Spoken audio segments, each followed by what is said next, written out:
క్రీస్తునందున్న ప్రియులకు ప్రేమతో వందనాలు తెలియజేస్తున్నాను. డిసెంబర్ నెల 1వ తేదీ 2024. ఈరోజు దేవుడు మనకు చేస్తున్న వాగ్దానం ఏమిటనగా కీర్తనల గ్రంథము 18వ కీర్తన 30వ చరణం.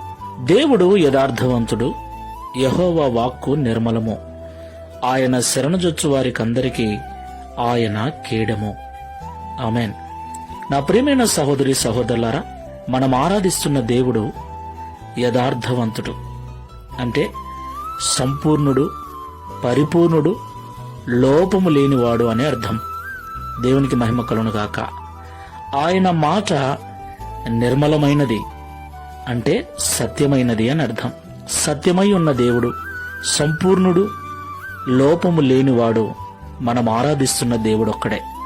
కనుకనే ప్రపంచానికి నాలో పాపమున్నదని మీలో ఎవడు స్థాపించగలడు అని సవాలు విసిరిన ఏకైక దేవుడు. దేవునికి మహిమ కలుగునుగాక.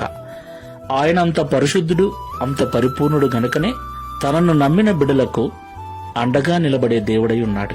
ప్రియులారా, కేడము అంటే రక్షణ కవచము అని అర్థం, డాలు అని అర్థం. డాలును, కవచమును ఎక్కడ వాడతారు? యుద్ధములో కదా. ఎవరు? సైనికులు వాడతారు. ఎందుకోసం?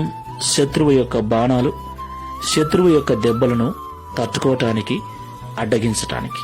ఈ లోకంలో అపవాది మొదలుకొని అనేక మంది క్రైస్తవుల మీద విషము నూరుతున్నారు. క్రైస్తవులంటే సరిపోని వారున్నారు. మాటలతో కొంతమంది, చేష్టలతో కొంతమంది రకరకాలుగా క్రైస్తవుల్ని హింసించటానికి బయలుదేరుతున్నారు.